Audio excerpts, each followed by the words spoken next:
Happy Friday morning. Welcome inside the Mr. Smalls Theater. This is Gike's Got Game, and you are watching and listening on the River's Edge. You can find us at riversedgepgh.com or our Facebook page, or my Facebook page. I'm Matt Geica. That's where I'm broadcasting right now, in addition to at our website at riversedgepgh.com/live.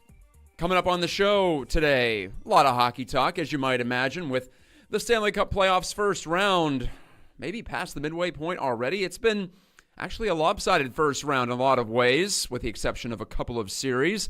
But the one involving the Penguins and the Flyers has been one of the former variety. It's been weird. All four games decided by 4 goals or more. None of the other series can claim that. I'm not sure I remember a series like this. I was asking around the Pittsburgh media corps, around the Penguins dressing room as well. No one can remember a series like this in this era of parity in the NHL. This is rare, but it shouldn't really be surprising. I'll get into that in just a second right here on my weekly show. Again, it is called Gike's Got Game. Penguins at the top. Also, Crosby and Lemieux. Sidney Crosby passed Mario Lemieux for the most playoff points in Penguins franchise history the other night with a pair in Philadelphia. Of course, it took Mario much fewer games than Sid to pull off that, to get to that point, to this point in the franchise's annals. And Lemieux, against his peers, probably the best player ever, if you want to look at it that way, even though his career was relatively short compared to some of those all-time greats.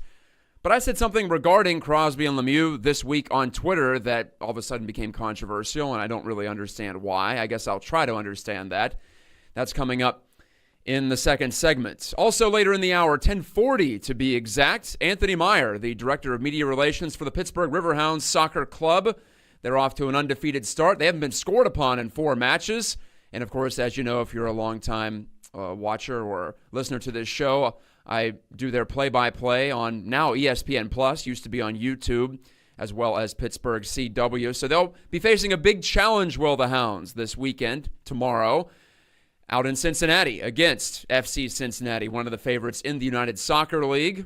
And we'll touch base with Anthony about not just the team start and all the excitement down at Highmark Stadium to begin this season, but also how he tries to spread the soccer gospel in a city in which soccer has not been at the front of mind for much of the history of it when it comes to professional sports. So we'll discuss the challenges and also the pleasures of trying to carve out some room in the Pittsburgh sports scene. As I know from having worked for Robert Morris college hockey, that's also, even though it is the same sport as the Penguins, maybe the most popular team in town right now, that was also a difficulty to get people to think about something else and follow something else when, of course, they have all these entertainment options in this modern era. Again, I am Matt Geica. I am co-owner at Pittsburgh Hockey Now. I am also a reporter and contributor for PiratesProspects.com. As I said, I do the Hounds games as well on the weekend. And, well, I've been on this show, doing this show, since 2005, coming up on the 3-year anniversary. Thanks to Brian Crawford for getting me started over here. Thanks to Tyler Zelenko. If you're watching the video feed, you see him to my left, stage right, controlling all the dials and switches, making sure I don't have to worry about all that stuff. Makes it a lot easier to pull off the show that way. So thanks again to Tyler, and thanks to you for listening and watching. So the Penguins up 3-1. They have an opportunity to close out the Flyers in 5 games tonight at PPG Paints Arena.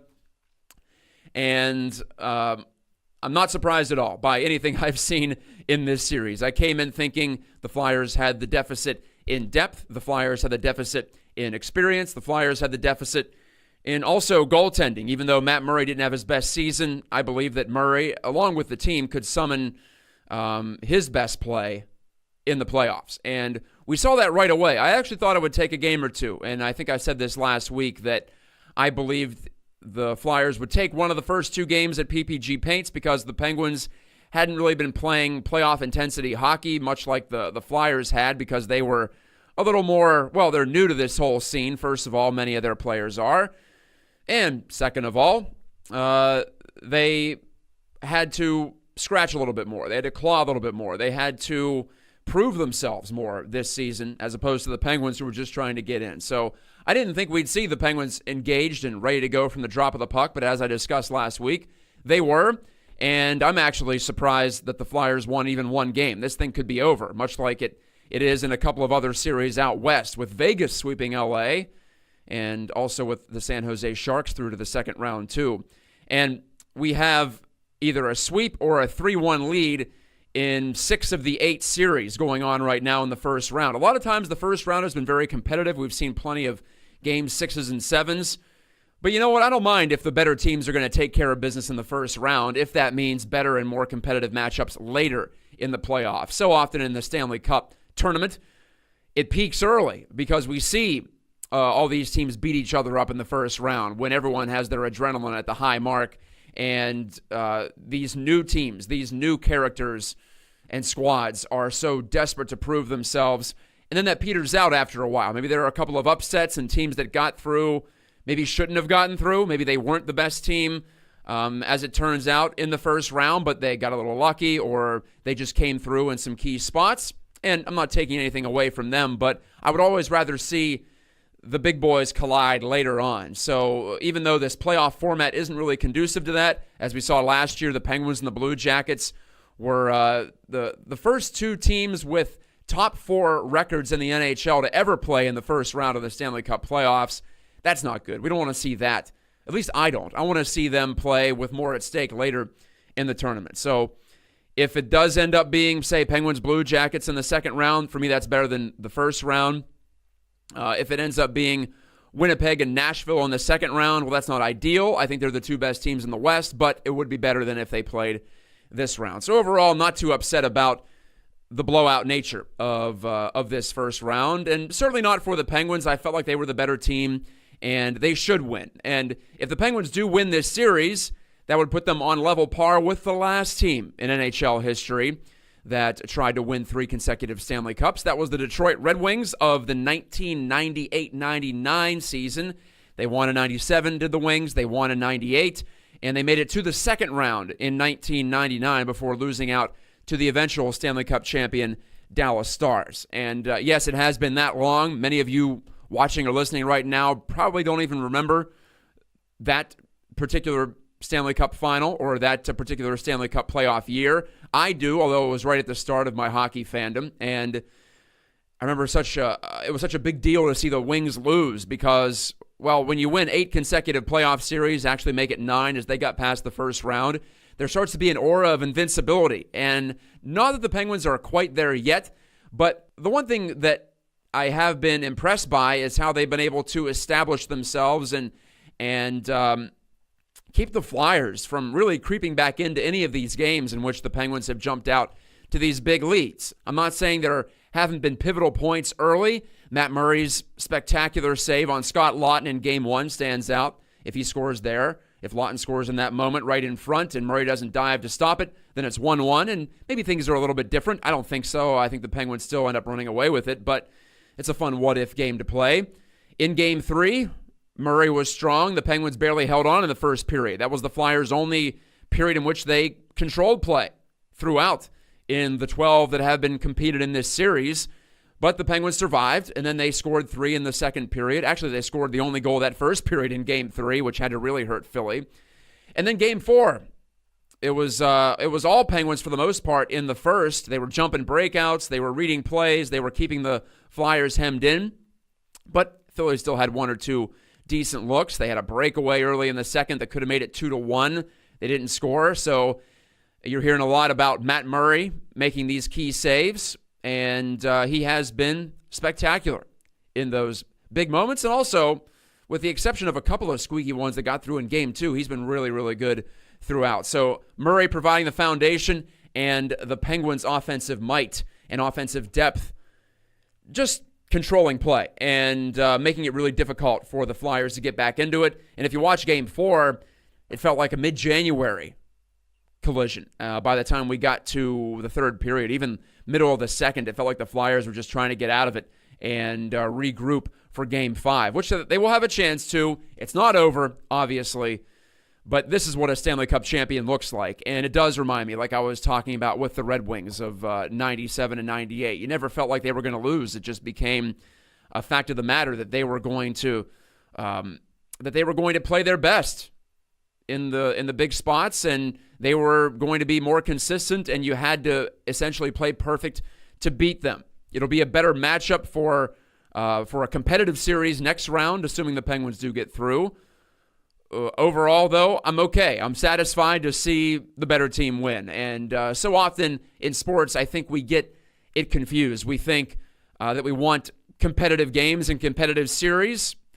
Well, I suppose we want that, right? It's always more fun to watch a tight game if you are a neutral. Well, maybe I shouldn't say it's always that way. I always like it when a good team plays well. I like to see domination at times. And for me, that proves that this sport can make sense. It doesn't always have to be random, and it doesn't always have to be dictated by bounces and luck. Yeah, that's part of it. And as I discussed last week, we shouldn't shy away from bringing that up in our analysis.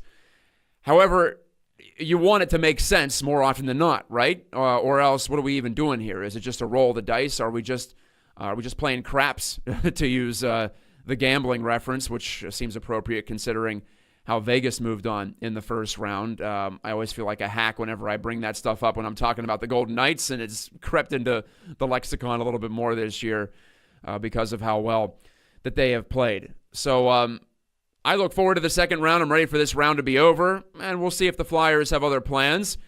If you're a Penguins fan of at least a decent vintage, then you'll remember when the Penguins were trying to go back-to-back in 2010. That's what this series actually reminds me of the most, is the Penguins against the Senators in the first round in 2010. It's actually quite eerie, as I tweeted on Wednesday night as the Penguins were running away with Game 4 in Philadelphia. Okay, number one, the Penguins at that time had made it to back-to-back finals. They hadn't won back-to-back cups, but this was a team that had all this playoff experience. They were playing against an Ottawa Senators team that had Brian Elliott in net, and Brian Elliott is once again the goalie that the Penguins are opposing here and lighting up, for that matter. We'll see if he even plays in Game 5. But the Penguins destroyed the Senators in the first 4 games, basically. The Sens stole Game 1, but the Penguins still scored 4 goals. The Pens were all over them. They were scoring at will in that series against the Sens. And they also blew out the Senators in both games on the road, Games 3 and 4. However, if you're a Pens fan, you don't want this to play out like it did in 2010 because, well, obviously the Penguins didn't make it past the second round in 2010, and according to Crosby and some others in that locker room, they ran out of gas after 2 long playoff runs. I'm not sure I really see that right now, but I didn't really see it in the first round in 2010 when they were blitzing the Senators. But the Sens prevailed in Game 5. They actually forced it back to a Game 6, and Ottawa led 3-0 in Game 6 at home before the Penguins scored 3 in a row. Big third-period rally. Pascal Dupuis scored the game winner in overtime. You might recall that to help them move on. So as of the moment, it feels like a stranglehold. Things can change quickly in the Stanley Cup playoffs.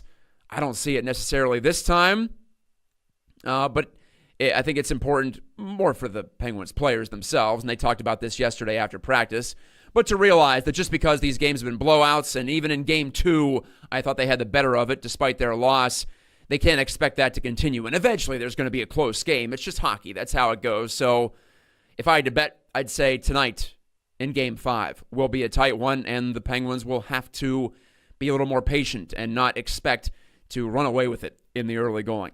This is Gike's Got Game on the River's Edge. Thank you for tuning in once again. I am Matt Gajka. You can find me on Twitter and Facebook, MattGajTKA.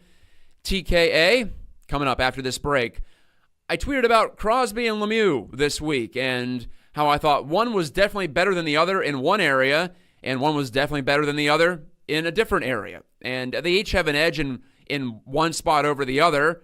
I'll explain further if you didn't see the tweet after this break, but I also question why this is even controversial. I don't really understand it when I get down to the logic of it. That's coming up after this on the River's Edge. Brian Crawford letting you know that Kevin Slogic, my State Farm agent in Allison Park, is here to help life go right and reminds you that you're listening to the River's Edge Radio Network. We are back inside Mr. Small's Theater. I'm Matt Gajka, and you are experiencing Gike's Got Game on the River's Edge. You can find us at riversedgepgh.com. Again, a lot of hockey talk today, as you would imagine. I'm a hockey guy, quote unquote, as you might know. And, well, I've covered or worked in the game from the high school level up to juniors, up to college, to the pros now. It's been a lot of fun, and this is the best time of the year. As I debated with Alan Saunders last week, he prefers the fall.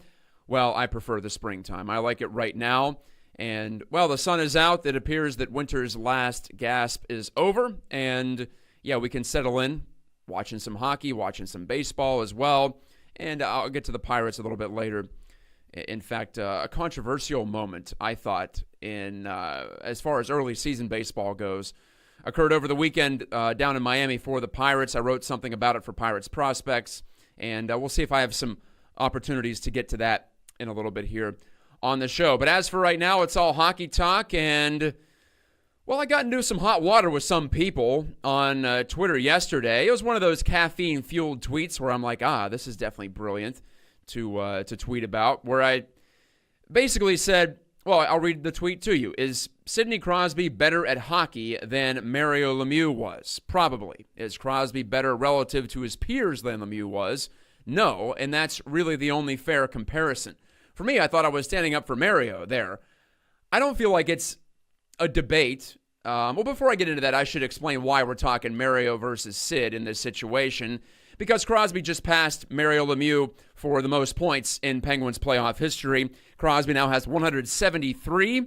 He has 9 in this series, by the way. He's absolutely lighting it up. And I made some comparisons between this series and the one against Ottawa in 2010. That was Sid's best series ever in terms of point production. He had 14 in 6 games. If this one goes 6, he has a pretty good chance of getting to 14. But as of right now, he has 9.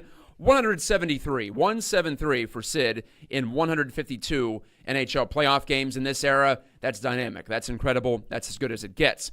For Mario, though, it only took him 107 games, so 45 fewer games to get to 172 points, which is where Sid was in the middle of Game 4 against the Flyers the other night. So, yeah, Mario has no peer. He had no peer in points per game until he came back and, well, struggled a bit with health, and will then eventually shut it down at age 40 due to a heart arrhythmia. You might recall he only played 26 games in the 2005-06 season alongside his roommate, the guy to which he rented out part of his house, Sidney Crosby. We were robbed of that as hockey fans. It was only about a half season or less than that before Mario called it quits that year. But those two players, they just overlapped in one season, and you go back to the 80s and the 90s, hockey was a different game, and there wasn't as much depth in the sport. There were defensemen who couldn't skate very well. There were goalies who, well, technique in general for goaltending has come along leaps and bounds since the mid-'80s. You watch goalies from the mid-'80s, they look like defensemen in net. They don't go down to the butterfly. The reaction time seems slow. There's so much net available. It was much more of an art form back then, and the artists that were great were still great to watch and fun to watch, but it was so much easier to score goals back then. Just look at the goals per game. Look at some of the players who put up 100 points per season. It was astronomical compared to now, when 100 points is like, wow, 100 points in a season is really stunning, even compared to when Sid first came into the league. And preparation is better, skills coaching is better, and well, just generally, the league is better as a whole. There are fewer weak spots on these teams. There are fewer weak teams. The Vegas Golden Knights, an expansion team, just won their division and went to the second round of the playoffs in 4 games. They swept in 4 games. So if that doesn't tell you how high the floor has been raised in hockey as well as the ceiling, then I don't know what does. And training just generally is better. All athletes across all sports, the modern athlete would whip the athlete of the 80s and the 90s if they were put, in their respective primes together, if somehow we could have them time travel. So for me to say that Crosby is better at hockey than Lemieux was in his prime, I don't think that's a controversial statement at all. How is that controversial? Of course Sid is. Of course, if you put him out there one-on-one, I know that's not really a hockey thing, that's more of a basketball thing, but I think Sid would win in that situation. And I don't think it's close. But if you drop Mario Lemieux into 1987 as a baby, like Sidney Crosby was, and gave him the training and gave him the advances in the sport and technology, well, yeah, then I think Mario would be better than Sid. I think Mario was better than his peers, then Sid has been better at his peers. So that is the true fair measure, and that's all that I was saying there. And I think it's incredible that so many people read that tweet and thought it to be disrespectful to Mario. Maybe we're not on the same wavelength. Maybe we're not thinking of the same things. Maybe that's a failure on my part to express it in clear enough language, but I thought I really did. And if you say to me, is Crosby better than Lemieux? I would say, well, in a vacuum, yes, because of the advances in the sport and how much better athletes are now and how much more dynamic and explosive athletes are now. But in terms of maybe stick handling talent and shooting talent, maybe Mario will always have the edge over anybody that ever comes up in the history of the game. I suppose we'll have to see. I'm not disputing that at all, though. And Mario did better in his era than Crosby has done in his era. And that's just objectively speaking if you look at the numbers. So maybe we're just arguing semantics here. Maybe I am barking up the wrong tree, or maybe I'm just trying to argue something that isn't arguable. That's never stopped anybody in the history of talk radio. But for me, it's indisputable. Yes, Sid in a vacuum is better than Mario, but in the context of their eras, Mario is better than Sid. And, well, you just look at the point production, and that's all you have to know.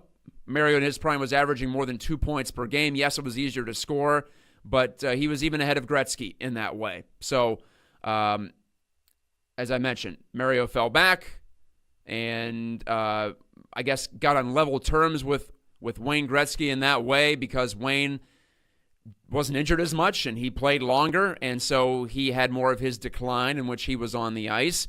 Then again, Mario sat out 3 of his prime years. He may have even boosted that points per game percentage or rate up even further before he went through his decline. So I suppose we'll never know. And that's the great thing about these debates, isn't it? And especially as it pertains to Lemieux, there's so many what-ifs with his injuries and the cancer and the retirement. And at the end, as I mentioned, the heart arrhythmia that knocked him out, too. It would have been fun to see how long he could have lasted in an era in which it was easier to score after the lockout. The clutch and grab era was finally sent away and stacked into the annals of hockey history. So the debate that came up and how many people responded to that tweet yesterday that I sent out, well, number one, I'm flattered that so many people wanted to talk hockey with me in that format. But number two, it tells you that we don't really know what we're talking about when it comes to who's the better player. And comparing across eras seems especially fraught with problems, right? And even now, like I said, the game has changed from 2005 when Sidney Crosby was a rookie to now, 13 years down the road, when skating has gotten so much better. The big lumbering defenseman that Sid beat up so often, metaphorically speaking, of course, in the first 3 or 4 years of his career, they got weeded out of the league because they couldn't keep up anymore. Goalies continue to get better. So now even it's harder to score than it was when Sid was in the league in 2005-06 as a rookie, as a youngster. So the game has even changed within the context of one player's career. So you go back a couple of generations, and it's almost impossible. Gordie Howe, heck, I don't even know how you would compare him to this era. So we can say they're all greats within the context of their eras, but to say that Sid is definitely better than Gordie Howe or definitely better than Maurice Richard or definitely better than Mario Lemieux, well, yeah, if you put them all in one setting and you took the Sid of this current day against Maurice Richard of the 50s and 60s and put them together, somehow fashion some sort of a time travel situation, then the modern player would kick the tail of the player of the past era. The second line player, the third line player would beat the first line player of the 80s and the 90s. I don't think there's any dispute in that way. You may disagree, but I don't really see how you could make that argument. As DJ Gallo, a former guest on this podcast, tweeted to me yesterday, Gordie Howe would probably struggle to make the Nailers if he just came in from the 50s and had to try to keep up in the current speed of the league, of professional hockey and of the professional leagues and the speed and the skill and how things have advanced. Even the all-time best of the past eras would have a hard time getting it going. Now, if you gave them a couple of years to train, maybe they would catch up to speed. But those skill development windows are typically really young and in your teenage years and early 20s. And if you miss out on that, then you probably miss out for good. So that's my argument. I'm sticking to it.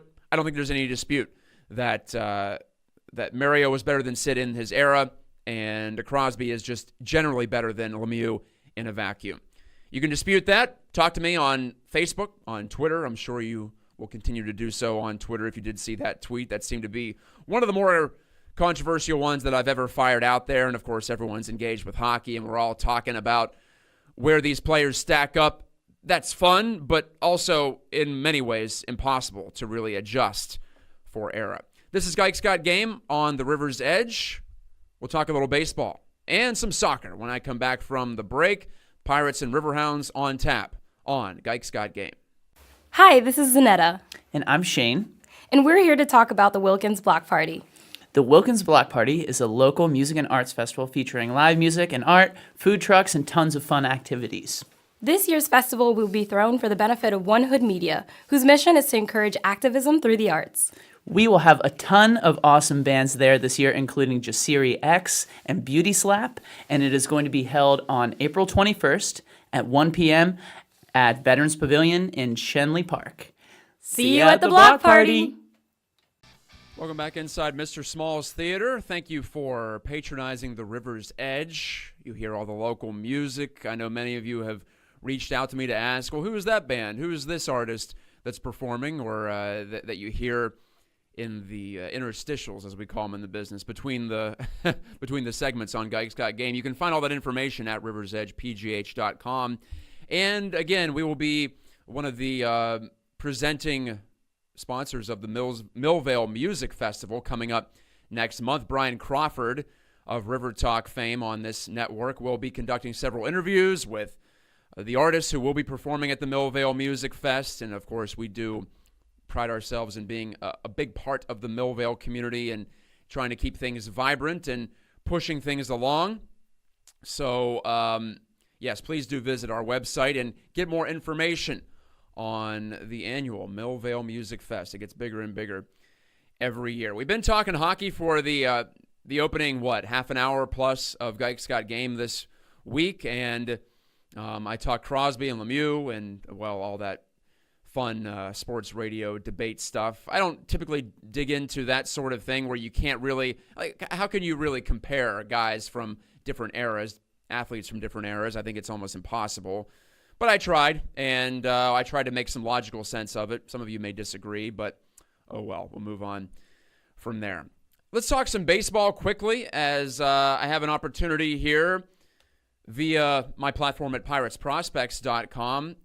Myself and Alan Saunders providing the major league coverage on that website this year, trying to boost that up, and I think we've done a good job of raising the profile of that site and making it click for those of you out there who are diehard baseball fans. The Pirates are 12-7 after their loss to Philadelphia.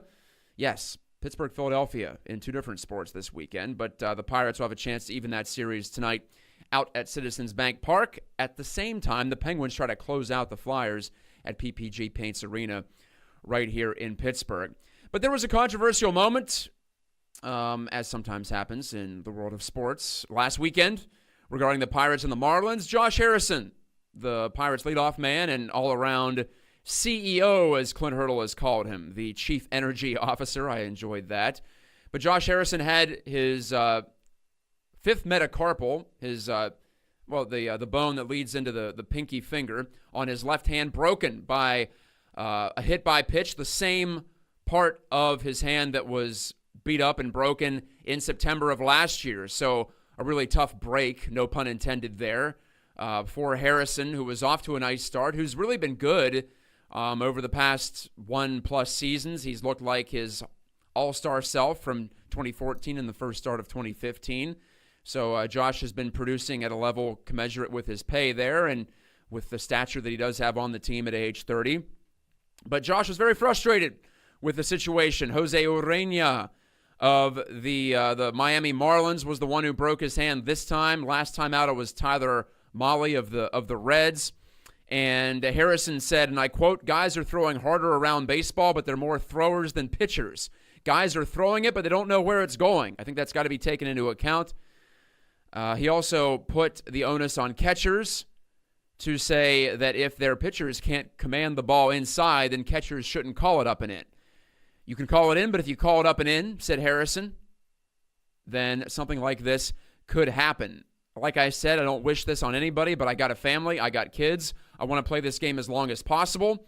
And you understand the frustration from Harrison, but there's also the pitcher's side of it. And I talked to a couple of Pirates pitchers in that clubhouse this week, and they saw a different side of it. George Contos talking about as long as there's no malicious intent, as long as you're not throwing at a guy's head, pitching inside is part of the game. And I think we all know that if we follow baseball. You have to pitch inside, so the hitter has to honor that and can't just reach out and hit anything out over the plate. It's all about messing with the hitter's timing and keeping the hitter uncomfortable in the box. It seems like that's always going to be part of it, right? You're going to get hit, and it's just unfortunate that it hit Harrison on the hand. As Stephen Brault, another pitcher in that clubhouse, told me, if it hit Harrison on the shoulder, then he would have trotted down to first base. Yeah, maybe he would have been pissed off, but at the same time, it would have been an extra base runner, and no one would have really talked about it beyond that. Instead, it's a broken bone. It's 6 weeks out for Harrison. He's an important player for the Pirates. So for me, as a baseball fan and analyst, I'm not sure if there's really an answer there. Yeah, guys are throwing harder, but is a 96-mile-an-hour fastball really going to hurt more or cause more damage than a 92 or a 91-mile-an-hour fastball? I don't think so. I think if it just catches you in the right part or the wrong part, depending on your point of view, on your hand in a vulnerable area like it did on Harrison, then maybe it's more on the batter. I think it's more the responsibility is more on the hitter in that spot to protect himself and to be ready. And in Harrison's case, perhaps find better protection for that hand or for the areas that can be beat up. You saw Jeff Bagwell back in the day have the big, almost like a matchbox shaped thing on the back of his hand because he's been hit there, and his hands were a little bit more over the inside corner of the plate than most. You see Starling Marte of the Pirates, in fact, get hit a lot because he leans out, he dives out, if you want to use that terminology, which some pitchers do in a derisive tone. But Marte is out over the plate a lot, and he hasn't had a broken bone necessarily. At least I don't think he has, but he has been beat up, and he's been plunked quite a bit. So in Harrison's case, it just felt like more of frustration coming out. But when I talked to pitchers in his own clubhouse, they said it's a shame, but I don't know what else you can do because you have to come inside. You have to come inside hard. And as Contos said, memorably at the end of my story on Pirates Prospects, if the hitter doesn't get out of the way, he doesn't get out of the way. I think these guys in the majors are good enough where if you're going inside, you're going inside with conviction. And there you have it. I think you always see a slight difference of opinion, at least, maybe a major difference of opinion between hitters and pitchers, but even on the same team. That's the interesting part of hockey, right? You have these two separate units. You have the pitchers in one side and the hitters on the other side, and they're each going to stand up for their own guild, if you will, their own subset, in addition to standing up for the players on their own team. And to be fair, Ivan Nova, Pirates pitcher, retaliated and hit J.B. Shuck of the Marlins the next inning after Harrison was knocked out for 6 weeks due to that broken bone in his hand. So, yeah, there is honor within the team, as well as each side of the team being able to, I suppose, commiserate with their like-minded, their like-skilled players on the other teams. So it's really complicated in that way, right? And there is no real easy answer when it comes down to that. So I wrote about that for Pirates Prospects. If you're a subscriber on that site, you can check that out. If you're interested at all, just go to subscribe right at the top of piratesprospects.com. Even though the website insinuates we're all about the minor leagues, we are not anymore. Covering the major league team inside and out, myself and Alan Saunders. Coming up next, we'll wrap up the show, talk some soccer. The red-hot Pittsburgh Riverhounds are at front of mind for me and a lot of soccer fans in the area. 2-0-2. They haven't been scored upon yet this season. We'll talk about that and also spreading the word on the Hounds on the other side of this break with Anthony Meier, their media relations director. He'll join me over the phone in just a moment on the River's Edge. Hey,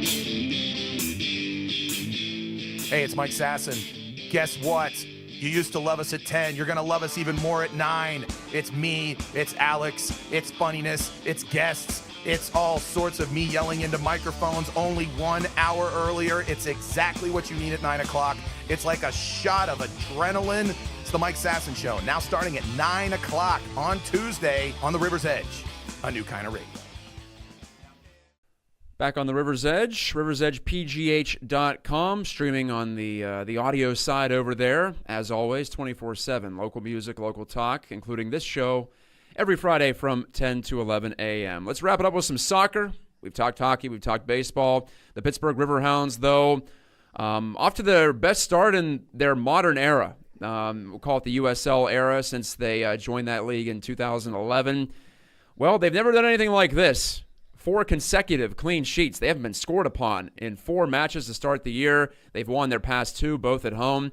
But this week, it's a big test at FC Cincinnati, one of the favorites in the USL's Eastern Conference, and always a wild atmosphere down there at Nippert Stadium on the campus of the University of Cincinnati. Here to talk about the Hounds and also spreading the word on the Riverhounds is their media relations director and maven, Anthony Meier. Anthony joins me here over the phone. Thanks again for taking the time. Hey, Matt. Thanks for having me. Yeah, you got it. So this has to be a fun time down at Highmark Stadium. I know that everyone was optimistic about Bob Lilly coming in, the former Rochester Rhinos head coach. Has had so much success in this league, has a defensive reputation first and foremost. So you thought the Hounds were going to be competitive this year, or at least I did, definitely coming in. But to be unbeaten through 4 matches, I know that the first 2 were scoreless draws, but now to put a couple of wins on the board too. How does this feel as far as compared to your expectations for where they'd be at this time? Oh, it's been a lot of fun. I mean, obviously the past 2 seasons, last season we started off pretty hot and then kind of tailed off towards the end. But there's definitely a different type of buzz feeling around the stadium right now, especially since, like you said, Bob has such a great coaching pedigree, and it's really translated so far. So I don't think anyone expected 4 straight shutouts to start the season. But at the same time, just to be winning, being in that top 8 of the Eastern Conference, it's exciting, and I think that expectations are pretty high right now. Now, as I said, it'll be a test at FC Cincinnati, of course, and that's one of the real success stories in American soccer. And with the way that the USL is set up now and positioned, this feels like the USL's time, doesn't it? And for those who don't know, the USL, for a while it was a Division III league, which means 3rd tier of American soccer. You have Major League Soccer at the top. Well, then it was NASL for a while as the lone 2nd division team. Then the USL rose up, met those standards for Division II qualification, and now the NASL has dropped out altogether. So the USL is the only Division II league running this season. It's expanded to more than 30 teams now. So it's a league growing. It's a league that's on the rise, objectively speaking. And for you and in your position too, I'm sure, doesn't that make it easier also to sell exactly what the Hounds are and who they are? Because still, in this market, it's a crowded market, so you have to differentiate yourself and you have to have some selling points there. Yeah, no, I think it's great. I mean, the quality of the product has gone up exponentially. I mean, like you said, the NASL going on a hiatus, having teams like Tampa Bay come into the Eastern Conference with high marquee players like Joe Cole and whatnot. It really broadens the scope and makes the USL, like you said, it does feel like their time a little bit. And with the quality of the product going up, it's really competitive. And there's a lot of good teams in our conference, so every game's going to be very competitive. It's going to be very entertaining. It's going to be high stakes. I mean, I think this year it's the most games in a season that the USL has had. We're up to 34 now, so 17 home, 17 away. And I mean, that's not even mentioning the Open Cup, which I think continues with soccer stateside in general becoming more competitive and USL teams becoming more competitive. Those MLS USL matchups and the Open Cup, they're going to be more and more entertaining because it's not always going to be a gimme for the MLS and whatnot. So yeah, I definitely agree. I feel like it's made our jobs easier, and it's also made them harder too, because we want to make sure that people understand that what's going on down here at Highmark Stadium is it's exciting, and it's certainly special. Have you taken the opportunity? Well, I know you have as an organization. There's been a rebrand, a new logo. The team is called Riverhounds SC now, SC for Soccer Club. So you haven't left behind all the traditions of the Riverhounds, which have been around since 1999. But it does feel like there's a new angle on this, whether it be with the new coach, a big turnover in players, and as you mentioned, with the USL now rising to Division II as well. So what else do you try to leverage here as someone who's looking to get the name out into the market here and let people know of what's going on? Yeah, I think the rebrand for us, that was a big point for us. We wanted to kind of get into that. We wanted to become more, that traditional soccer club, be able for people to look at us and, not to say that we were minor league before and whatnot. It's just that when you saw the old logo, the team name and whatnot, we'd have people around the city, they didn't A, know who we were, and then B, they thought it was just a minor league soccer team. And, as you mentioned with the quality of the product going up, the USL in general growing and expanding, we wanted to keep up with that. And we thought that, adding SC to the name and kind of going that more traditional route and having a badge instead of just a hound's head, those were points that we thought that we could help get us closer in the scope of the other professional teams in the city and whatnot. I mean, you're always going to have your big three, and not to say that we could ever get up there, but at the same time, like we're just trying to make sure that we're a great option for people that want to come down and watch soccer in the city and whatnot. How do you feel the soccer culture has come along in Pittsburgh? Because there are outposts. There are the great folks who go to Piper's Pub and check out the action across the pond every Saturday. There are the youth organizations. There's all of that. So how do you go about coalescing all of that support? There's some college soccer fans as well. There's the Steel Army Independent Supporters Group too. I don't want to leave them out. They're probably first and foremost there. Mm-hmm. But how do you join forces with all those as I call them outposts or segments of the fan population and rally them behind the Riverhounds brand? Yeah, and I definitely agree with you on there being a really good soccer culture here. Our academy is a great example of that. Mm-hmm. We have great participation in that.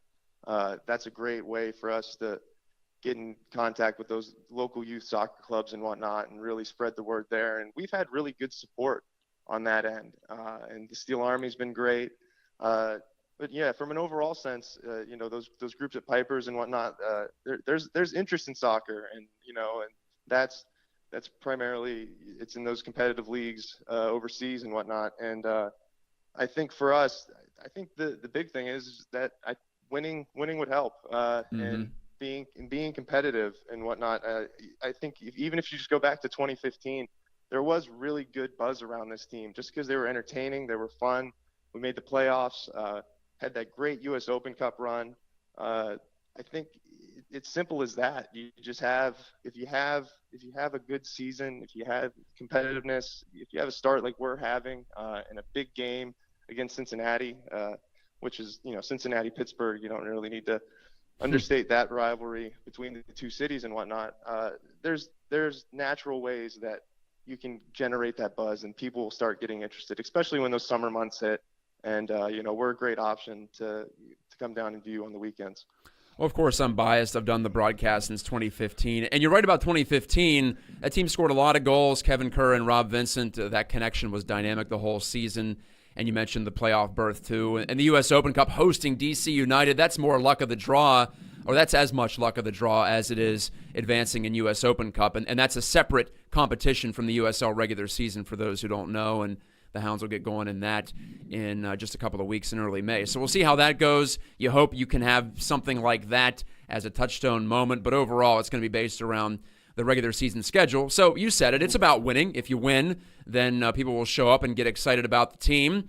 So what are you most excited about with the first four matches of this season? Is it the defending and the structure there? Is it a guy like Nico Brett, formerly of Robert Morris, showing a scoring touch? He had the hat trick a couple of weeks ago against Toronto. Is it winning at home too? We can talk all we want about these games being available on video no matter whether they're home or road, but winning at home is still important for a team like the Hounds that's so attendance and gate driven. What would you rank at the top there? I think winning at home would definitely top my list. Anytime you have people come out and they want to come watch us down here at Highmark Stadium, then being able to leave with a good memory, whether that was Nico's hat trick or that late goal by Toby last weekend, those are not exactly touchstone moments like you're talking about, like maybe like hosting a DC United, but at the same time, they're solid moments that you can come back to and people can come back to and be like, hey, I had a really good time. And if we're able to continue to do that, and when we get into the later months and there's playoff positioning on the line, and there's higher stakes, and we're welcoming some of the bigger teams in the East, like your Louisvilles, your Tampas, your Cincinnatis. I think that would just really bode well for us. And what is it about soccer, before we wrap it up here? What's attracted you to the game? It's been, well, the guys at Men in Blazers talk about it's been the sport of the future since the 1970s, but it really does feel like it has gained in stature and momentum in the last 10 or 15 years. I don't know if it was when ESPN took over and did the World Cup a couple of times, and now, of course, it's moved on from there. But that, for me, felt like when it first started to make that cultural penetration was World Cup. And MLS has started to attract some really interesting talent. We see Zlatan score some big goals for LA Galaxy. So it's been in fits and starts, I would say. It hasn't been like an upward trajectory seamlessly here, but I'm still bullish on the sport in America. Obviously, you've talked about some of the reasons why you're bullish about the USL, but overall for the game, what does soccer need to keep doing to stay at front of mind for people? I think with soccer, one of the best assets it has is it's constant action. There's no stoppages. You're once you start watching, you're locked in, and it's consistent action too. You're not, more often than not, like the product that you're going to see is the product, or the product that you expect to see is the product that you're going to get. And like you said, getting those bigger talents to come over stateside and play in the MLS, and I mean even USL, I think we have some pretty high level guys operating on some of the teams. And when people are able to see the players that play at the highest level of a sport, I think naturally people just become more invested in the sport, and especially if you get to see it live.